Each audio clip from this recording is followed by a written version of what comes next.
Halo teman-teman, assalamualaikum warahmatullahi wabarakatuh. Kali ini masih di Jadi CPNS ya teman-teman. Kita masih membahas soal-soal mengenai tes CPNS yang terkait dengan TKP teman-teman. Dimana ini kita sudah sampai di nomor 18 yang ada pertanyaan seperti ini. Ketika saya berhasil menyelesaikan tugas sesuai dengan ketentuan dan batas waktu yang ada, pada umumnya saya merasa kalau sudah sesuai dan ketentuannya sudah tepat, itu tentunya kan kita sudah merasa tenang ya teman-teman. Ini jawabannya seperti apa? Coba kita lihat.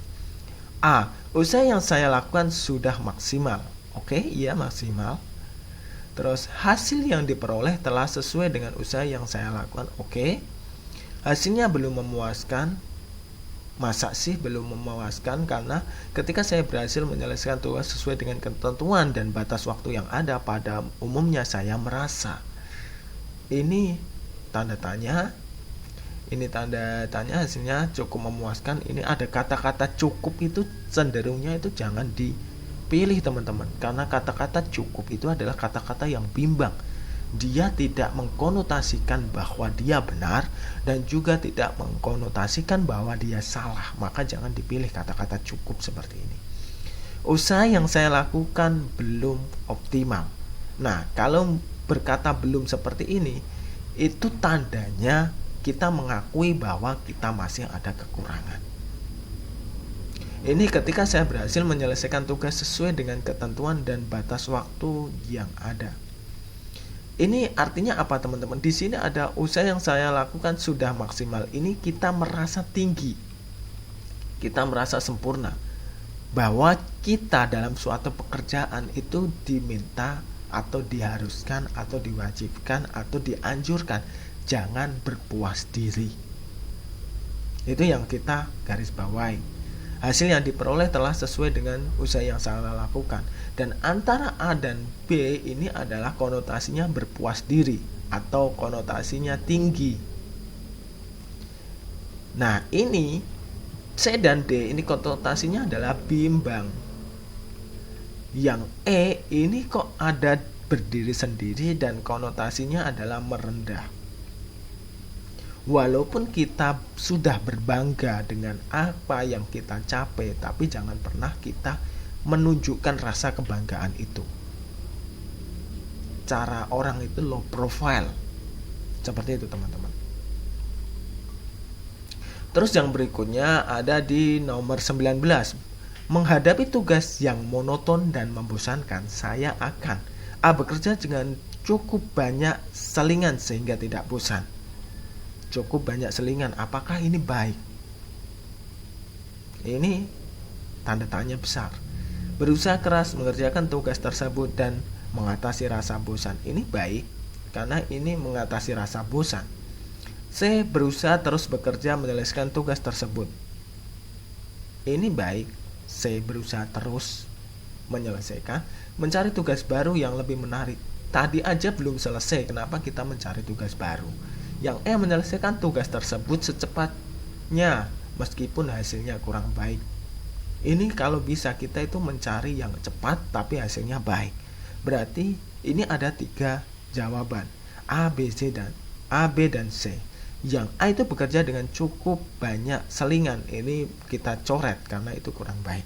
Antara B dan C sekarang teman-teman. Berusaha keras mengerjakan tugas tersebut dan mengatasi rasa bosan. Terus B. Berusaha terus bekerja menyelesaikan tugas tersebut. Yang paling komplit jawabannya adalah yang B. Karena selain kita bekerja, kita juga mengatasi rasa bosan ini teman-teman. Berarti effort kita itu lebih di B. Ini kalau berusaha terus, ini kan terusnya itu sampai kapan? Sampai seperti apa? Apakah ya kita terus menyelesaikan tugas tersebut tapi tidak sungguh-sungguh atau hasilnya kurang baik? Ini sama dengan jawaban yang ini teman-teman, E. Menyelesaikan tugas tersebut secepatnya meskipun hasilnya kurang baik, bisa saja seperti itu. Akan tetapi kan ini tidak dijabarkan penuh, jadi ini lebih baik daripada yang E. Terus yang nomor 20.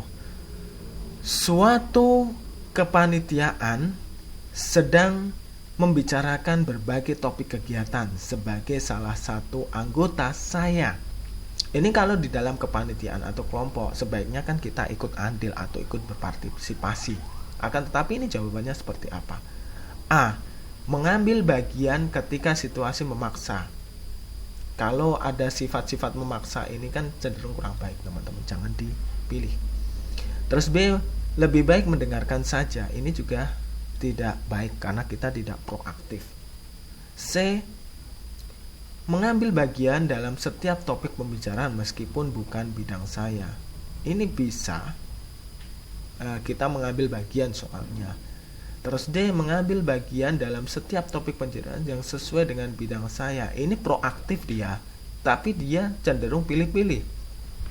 Bagaimana jika di dalam kasus tersebut dia tidak memiliki hasil rapat yang sesuai dengan bidangnya? Kira-kira seperti apa?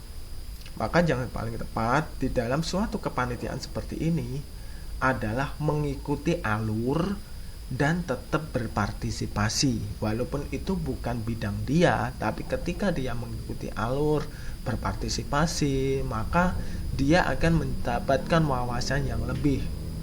Tapi tetap dia berpartisipasi sesuai dengan apa yang kemampuannya miliki, meskipun bukan bidangnya. Dalam artian setiap orang kan memiliki kemampuan yang expert di bidangnya dan tidak expert di bukan bidangnya.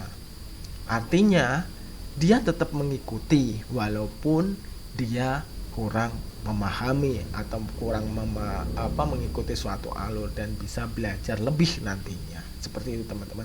Semoga bermanfaat dan sampai jumpa di video jadi CPNS berikutnya.